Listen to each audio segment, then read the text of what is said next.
বিসমিল্লাহির রহমানির রহিম। প্রিয় শিক্ষার্থীবৃন্দ,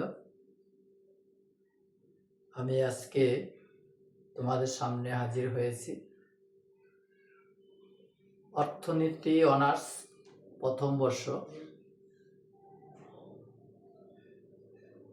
অর্থনীতিবিদদের জন্য গণিত এর একটি অধ্যায়, সেটি হলো স্থিতীয় বিশ্লেষণ। স্থিতীয় বিশ্লেষণে আজকের যে টপিক সেটা হলো বাজার ভারসাম্য, মার্কেট ইকুইলিব্রিয়াম। এই বাজার ভারসাম্য নিয়ে কয়েকটি ক্লাস হবে। এটার উপর এটা আমার প্রথম ক্লাস। সেখানে আমি একটি সমস্যা তুলে রেখেছি। এখানে চাহিদা সমীকরণ দেওয়া আছে, যোগান সমীকরণ দেওয়া আছে। তিনটি প্রশ্ন আমি লিখেছি, যদি সময় কুলায় আরো দু একটি প্রশ্ন বাড়িয়ে দেব। প্রথম প্রশ্ন হলো ভারসাম্য দাম ও পরিমাণ নির্ণয় করো। তারপরে হলো এটা আবার চিত্রে দেখাতে বলছে। বিক্রেতার উপর একক প্রতি 2 টাকা কর বসালে ভারসাম্য দাম ও পরিমাণ কত হবে? এই তিনটা প্রশ্ন। তাহলে আমরা এক এক করে আলোচনা করি।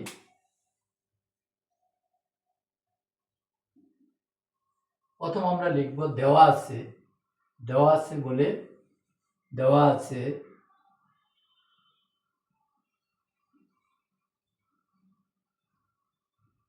কি দেওয়া আছে? QD = 15 - 2p, QS = -3 + p। এটা চাহিদা, এটা যোগান। আমরা দেখলেই বুঝবো। কোয়ান্টিটি অফ ডিমান্ড, এটা হলো কোয়ান্টিটি অফ সাপ্লাই। দুইটা দেওয়া আছে। যখনই ভারসাম্য বলবে, ভারসাম্য দাম ও পরিমাণ নির্ণয় করতে বলবে, আমরা এক দিয়ে রাখি। ভারসাম্য দাম ও পরিমাণ নির্ণয় করতে বলবে, বাজার ভারসাম্যের শর্ত হলো চাহিদা সমান সমান যোগান, QD = QS। আমরা জানি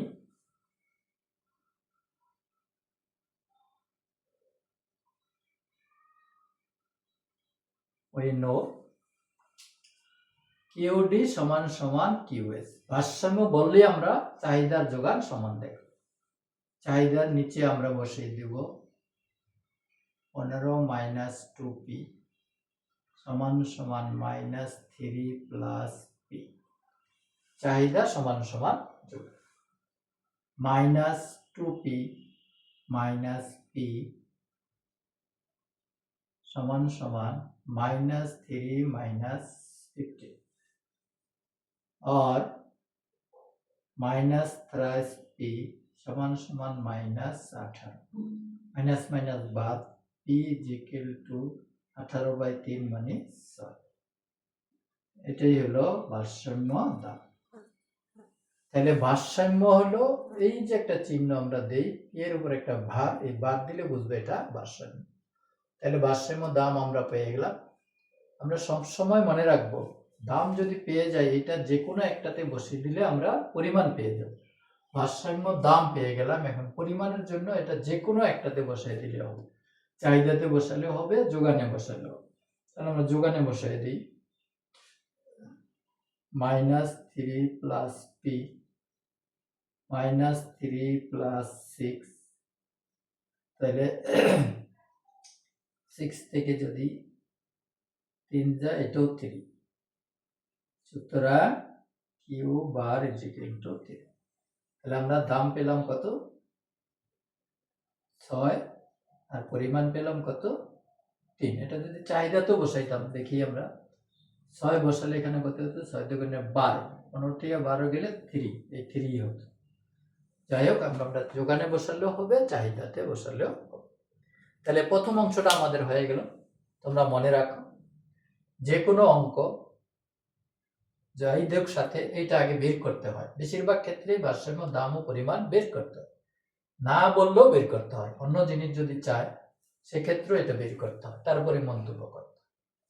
যাই হোক, আমরা এই অংশটা সব সময় আসে, বেশিরভাগ সালেই দেখা গেছে একটা চাহিদা একটা যোগান সমীকরণ দিয়ে বলেছে ভারসাম্য দাম কত, ভারসাম্য পরিমাণ কত, এটা আসবে। যাই হোক, আমাদের ভারসাম্য দাম ও পরিমাণ হয়ে গেল। আমরা মনে রাখি ভারসাম্য দামটা হলো 6, ভারসাম্য পরিমাণটা হলো 3।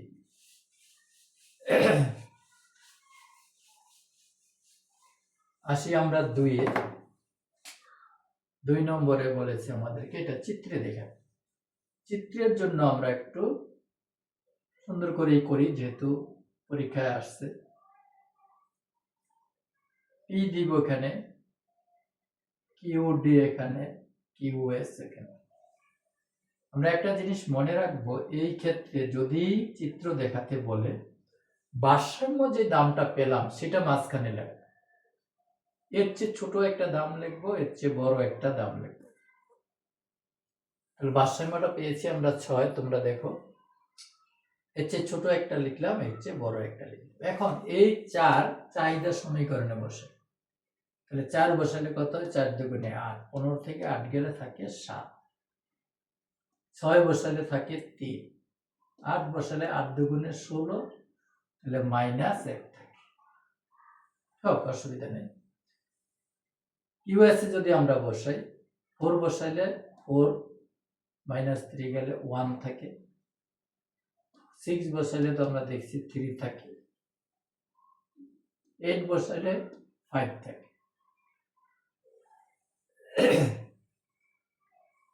এখন আমরা চিত্র আঁকি, এদিকে কিউ ডি কিউ এস, বা শুধু কিউ দিলেও হবে। এখানে হলো দাম। প্রথম চাহিদা সমীকরণ আঁকার জন্য, আমরা চাহিদা রেখা আঁকার জন্য দামটা আমরা উপরে দিয়ে দিই 4, 6, 8, 4, 6, 8, 4, 6, 8। দাম যখন 4 তখন চাহিদা কত, 7, 4-এর সময় এটার ধরলাম আমরা 7, 6-এর সময় 3, এখানে ধরি 3,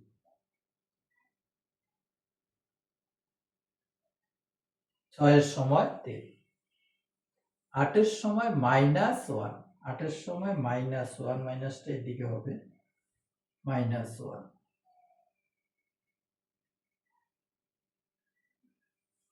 তাহলে আমরা এই 3টা বিন্দু যোগ করলে যে রেখাটা হলো, এটা হলো চাহিদা রেখা। চাহিদা রেখা সেম ওয়ে আমরা এখন যোগান রেখাটা আঁকি। 4-এর সময় যোগান কত, 1, 4-এর সময় হলো 1, 4-এর সময় 1, 6-এর সময় 3, 8-এর সময় 5, এটা 4 হলে 5, 4, 5, 6, 3, 4, 5, এই জায়গায় হবে। এই 3টা বিন্দু যোগ করলে পাওয়া যাবে কি রেখা, যোগান রেখা। কিউএস লিখি, এটারে কিউ ডি, সমস্যা নাই। তাহলে চাহিদা রেখা যোগান রেখা ছেদ করলো কোথায়, এখানে। এই বরাবর আমরা দেখব এটা হলো পরিমাণ কিউ বার, এই বরাবর দেখব এটা হলো পি বার। তাহলে পি বার মানে ভারসাম্য দাম 6, ভারসাম্য পরিমাণ 3, যেটা আমরা অঙ্ক করেও পেয়েছিলাম। তাহলে চিত্র যদি আঁকতে বলে এটা হলো সঠিক চিত্র। এই দামটা, ভারসাম্য দামটা মাঝখানে, এর চেয়ে ছোট একটা, এর চেয়ে বড় একটা দিয়ে চাহিদাতে বসাবো, যোগানে বসাবো। এই 3টা বসিয়ে আমরা চাহিদা রেখা পাবো, এই 3টা বসিয়ে আমরা যোগান রেখা পাবো। যেখানে কাট করবে ছেদবিন্দু সেটাই ভারসাম্য। ভূমিতে দেখবো পরিমাণ কত, লম্বতে দেখবে দাম কত। তাহলে ভারসাম্য দাম ও পরিমাণ দুইটাই আমরা চিত্রের মাধ্যমেও দেখালাম। এরপরের যে আলোচনাটা, প্রশ্নটা, বিক্রেতার উপর একক প্রতি 2 টাকা কর বসালে করের প্রভাব। এটা আমি মুছে দিচ্ছি।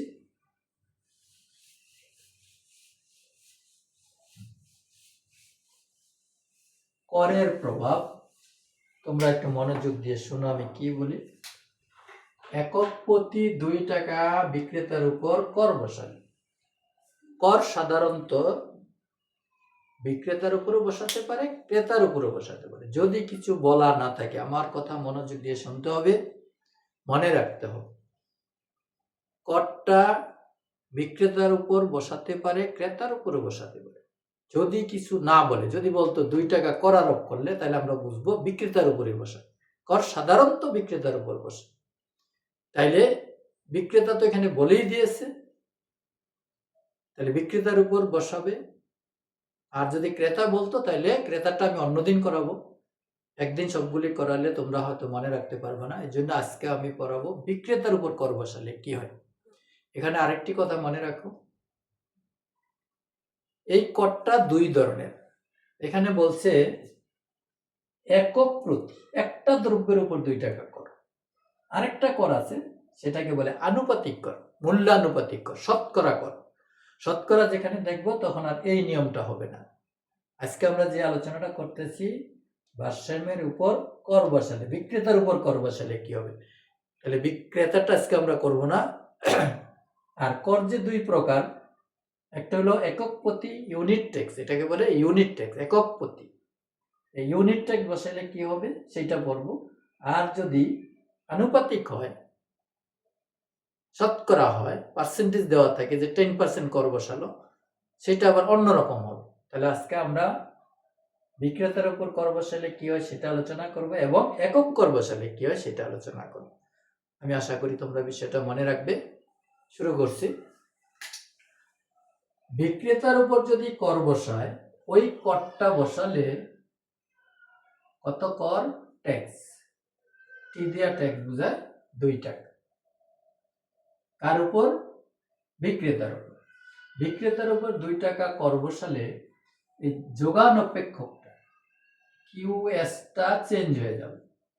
-3 প্লাস এখানে পি আছে, যোগান অপেক্ষকের দাম থেকে করটা মাইনাস হবে। এটা মনে রাখতে হবে। এখানে শুধু পি আছে, এই জন্য পি থেকে, যদি 2 থাকতো 2 কমন নিয়ে নিতাম আমরা। যদি 2p থাকতো তাহলে 2 কমন নিয়ে p মাইনাস এইভাবে বসাতে হবে। ভালো করে বুঝো কি বলতে চাচ্ছি। বিক্রেতার উপর কর বসালে, এটা একক কর হোক আর আনুপাতিক কর হোক, যোগান অপেক্ষকের দাম থেকে করটা মাইনাস হবে। তাহলে এখন যোগান অপেক্ষকের দামে শুধু পি আছে, পি এর সাথে যদি কোনো সংখ্যা থাকতো সেটা আমরা কমন নিয়ে নিতাম। তাহলে এখানে যেহেতু কোনো সংখ্যা নাই, ঝামেলা কম। -3 প্লাস পি মাইনাস 2, তাহলে খুব সহজ, -5 প্লাস পি। কর বসানোর পর আফটার ট্যাক্স যোগান অপেক্ষক, আর এটা থাকলো না, যোগান অপেক্ষক হয়ে গেল এটা।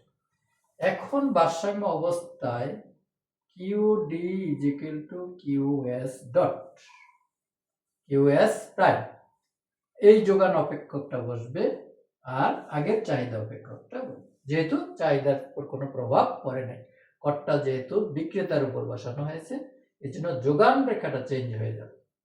তাহলে এখন আমরা বসাই দিলাম চাহিদা এবং যোগান, -2p সমান সমান -5 প্লাস p। একইভাবে আমরা এর মান বের করি।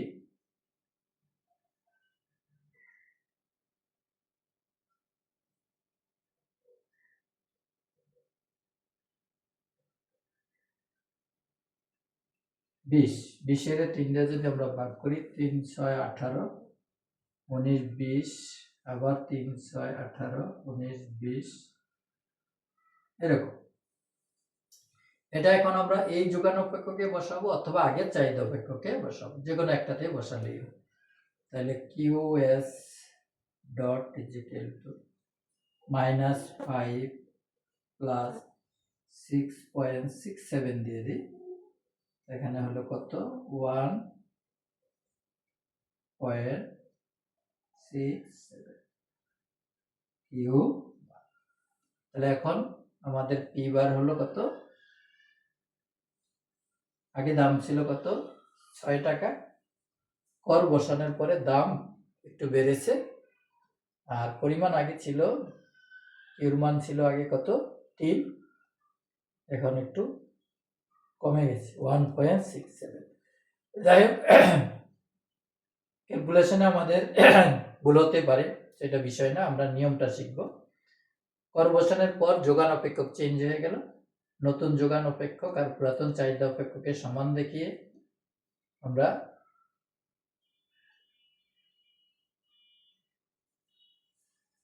তাহলে এখানে আগে দাম ছিল 6 টাকা, এখন দাম কিছুটা বাড়লো, কর বসালে দাম বাড়ে, এটাই স্বাভাবিক, আর পরিমাণটা কমে যায়।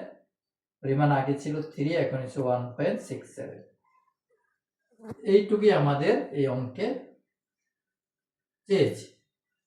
ভারসাম্য কর বসালের পরে ভারসাম্য দাম কত, ভারসাম্য পরিমাণ। আচ্ছা, আমাদের অঙ্ক শেষ। পরীক্ষায় 3টা আইটেম আসছে, এটা কোন সালে আসছে, আমি 2008 বা 7 এরকম একটা সালে এই অঙ্কটা এসেছে। এখন আমি বলছিলাম যে সময় থাকলে আমি আরো 2-1টা পার্ট এটার সাথে জয়েন করে দেব। তাহলে আমার মূল আজকের আলোচনা যেটা ছিল সেটা হলো বিক্রেতার উপর কর বসালে, একক কর বসালে, ইউনিট ট্যাক্স বসালে কি হয়। দুনিয়ার সব অঙ্কের ক্ষেত্রে এই নিয়মটা হবে। কর বসালে যোগান অপেক্ষকের যে দাম থাকবে, দাম থেকে করটা মাইনাস করে দেব, নতুন যে যোগান অপেক্ষকটা হবে আগের চাহিদা নতুন যোগান সমান দেখিয়ে আবার পি এর মান বের করব, কে এর মান বের করব। আলোচনা আজকের আমার শেষ। এখন আমি যেটা জয়েন করতে চাই এটার সাথে সেটা হলো 4 নম্বর প্রশ্নটা, দাম ও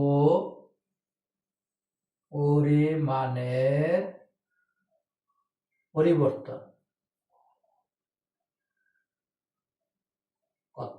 যদি বলতো, এটা কর বসানোর পরে দাম কি পরিবর্তন হলো, দামের উপর কি প্রভাব পড়লো, পরিমাণের উপর কি প্রভাব। 4 নম্বর দিয়ে আমরা বলি ডেল্টা পি, পি এর পরিবর্তন। এখন যে পিটা পেলাম আমরা মাইনাস আগে যে পিটা পেলাম, তাহলে কত, 0.666, এটা কি হলো, বাড়বে। বুঝার জন্য বলে রাখলাম, দাম এত বাড়বে।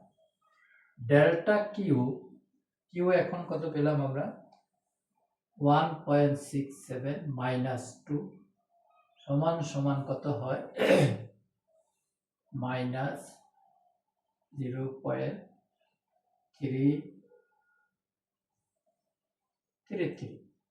মাইনাস যেহেতু তাইলে কমবে। খুব সুন্দর জিনিস, অর্থনীতির স্টুডেন্ট হিসাবে জানা খুবই দরকার।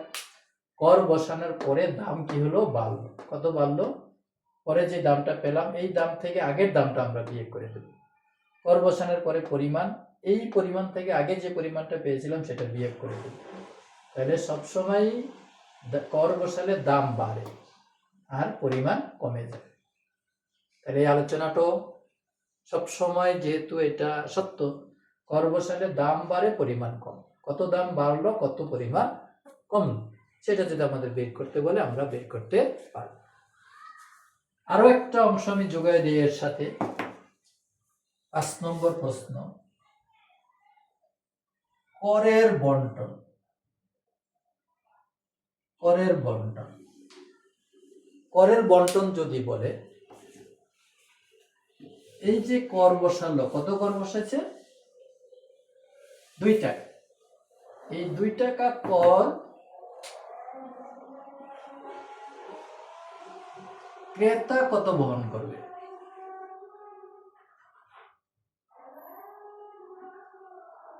ক্রেতা কত বহন করবে। তাহলে কর বসালে কত, 2 টাকা, দ্রব্যের দামটা বাড়ছে কত, মনে আছে আমাদের, নিশ্চয়ই ডেল্টা পি কত, 0.67 ধরি আমরা, 66667, এই দাম বাড়ছে। তোমরা একটু মনোযোগ দিয়ে শোনো আমি কি বলি। ক্রেতা আগে এই দ্রব্যটা 6 টাকা দিয়ে কিনত, এখন 6 টাকা 67 পয়সা দিয়ে কিনে। তাইলে কর বসানোর জন্য সে বেশি দাম দেয় কত, এত। তাহলে করের এই অংশটা ক্রেতা বহন, যতটুকু দাম বাড়ে ওইটুকু বহন করবে কে, ক্রেতা। তাহলে 0.67 এইটুক বহন করবে ক্রেতা। বিক্রেতা বহন করবে কত? বহন করবে, তাহলে কর বসাইলে কত? 2 টাকা। ক্রেতা বহন করতেছে কত? 66 পয়সা। তাহলে বাকি রইল কত? কর বসাইছে 2 টাকা, সরকারকে দিতে হবে 2 টাকা, তাহলে ক্রেতার কাছে দাম বাড়াই দিল কত? 67 পয়সা। তাহলে আর করের বাকি রইল কত? 1 টাকা 33 পয়সা। এইটা বহন করবে কে? বিক্রেতা নিজে। যতটুক দাম বাড়ে ততটুক বহন করে ক্রেতা। দাম যতটুক বাড়ে ততটুক বহন করে ক্রেতা। করের দাম যতটুক বাড়লো এটা কর থেকে আমরা বিয়োগ করে দেব। একটা দ্রব্যের কর থেকে ওটা বিয়োগ করে দেব। 2 টাকা করে কর বসাইছে, দ্রব্যের দাম বাড়িয়ে দিয়েছে 67 পয়সা, আর বাকি রইল কত? 1 টাকা 33 পয়সা। এটা বিক্রেতা নিজে বহন করবে। এটা হলো করের বন্টন। অনেক সময় বলে করের কত অংশ কে বহন করবে, অথবা বলতে পারে করের কত অংশ ক্রেতা বহন করবে, অথবা করের কত অংশ বিক্রেতা বহন করবে। এভাবে ভেঙ্গে ভেঙ্গেও প্রশ্ন করতে পারে, অথবা করের বন্টন দেখাও, করের কত অংশ কে বহন করবে, এটা বলে দিতে পারি। এখন আমি আরেকটি কথা বলি, বিশেষ কথা, যে করের কথা তো আমরা বললাম, যদি এই কর না বলে ভর্তুকি বলে, সাবসিডি ট্যাক্স না বলে যদি বলতো ভর্তুকি, ভর্তুকি হলো সরকার বিক্রেতাকে দেয় বা ক্রেতাকে দেয়, এটা হলো ভর্তুকি। ক্রেতা বা বিক্রেতা সরকারকে যেটা দেয় সেটা হলো ট্যাক্স, আর সরকার ক্রেতা বা বিক্রেতাকে যেটা দেয় সেটা হলো ভর্তুকি। তাহলে মনে রাখতে বলছি, এই জন্য এটা না করলেও হবে, এটা যারা পারো ওইটা অটোমেটিক পারবে। আমি একটা সূত্র বলে দিচ্ছি, যদি কর না বলে ভর্তুকি বলতো এক্ষেত্রে বিক্রেতা ঠিক আছে, বা কারো নাম উল্লেখ করলো না, ভর্তুকি বললে ওই যে আমরা মাইনাস করছি যোগানপেক্ষকে -3 প্লাস পি মাইনাস টি, এখন হবে প্লাস এস, এই সাবসিডিটা যোগ হয়। তাহলে এটা আমরা মনে রাখি। প্রিয় শিক্ষার্থীরা, তোমরা বিরক্ত বোধ করো না, অস্থির হও না, একটু মনোযোগ দাও, তোমাদেরই দরকার বেশি আমাদের চেয়ে। যদি ভর্তুকির কথা বলে সেই ক্ষেত্রে করের সময় আমরা মাইনাস করব, ভর্তুকির সময় একই জিনিস শুধু প্লাস করব। ভর্তুকির ক্ষেত্রে এখানে দামের সাথে ভর্তুকিটা যোগ হয়ে যাবে, আর কর বললে করটা বিয়োগ হয়। এইটুক মনে রাখলেই হবে, আর সব কিছু আগের মতোই। করের ক্ষেত্রে যে আলোচনা, ভর্তুকির ক্ষেত্রে একই আলোচনা, শুধু মাইনাসের ক্ষেত্রে প্লাস হবে, মাইনাসের ক্ষেত্রে প্লাস হবে। এই নতুন যোগান অপেক্ষক, আগের চাহিদা অপেক্ষক দিয়ে আবার কি এর মান বের করবো, আবার কি এর মান বের করবো। পরের আলোচনাগুলি সব এই করের মতো। বাড়লে দাম যতটুকু বাড়বে সেটা ক্রেতা বহন করবে, আর যদি কমে তাহলে সেটা তো ক্রেতার জন্য আরো ভালো, সেটা সাধারণত বলে না। তাহলে আমরা আজকে আলোচনা আর বাড়াবো না এই ক্লাসে, পরের ক্লাসে আবার আমি এখান থেকে শুরু করব। অর্থাৎ আজকে আমি পড়লাম করের প্রভাব আর ভর্তুকির প্রভাব। ভর্তুকির প্রভাবটা তোমরা বাসায় গিয়ে করবে। এই অর্থনীতিবিদদের জন্য গণিত 1 আমার লেখা একটি বই, নতুন সিলেবাসে 2024-25-এর যে স্টুডেন্ট তাদের জন্য বের হয়েছে। যদি তোমরা মনে করো এটা সংগ্রহ করতে পারো, আমার কাছ থেকেও সংগ্রহ করতে পারবে, বাজারেও আছে, যোগাযোগ করলে পেয়ে যাবা। খুব সুন্দর বই। আমি আমার বই এই জন্য বলছি না, তোমরা পরীক্ষা করে দেখতে পারো। ধারাবাহিকভাবে সব 2024 সাল পর্যন্ত, 24 সাল পর্যন্ত সব প্রশ্ন এটার মধ্যে দেওয়া আছে, চ্যাপ্টার অনুযায়ী দেওয়া আছে। এই বাজার ভারসাম্যের অঙ্ক 2000 সাল থেকে বা এরও আগ থেকে শুরু করে একদম 24 সাল পর্যন্ত সবগুলো অঙ্ক করে দেওয়া আছে। প্রত্যেক চ্যাপ্টারে অনুশীলনীর আগে এই কাজটা আমি করেছি, অনেক কষ্ট হয়েছে, তারপরেও তোমাদের জন্য করেছি। যাই হোক, আজকে আমি আর আলোচনা বাড়াচ্ছি না, তোমাদের সবাইকে ধন্যবাদ জানিয়ে এখানে শেষ করছি।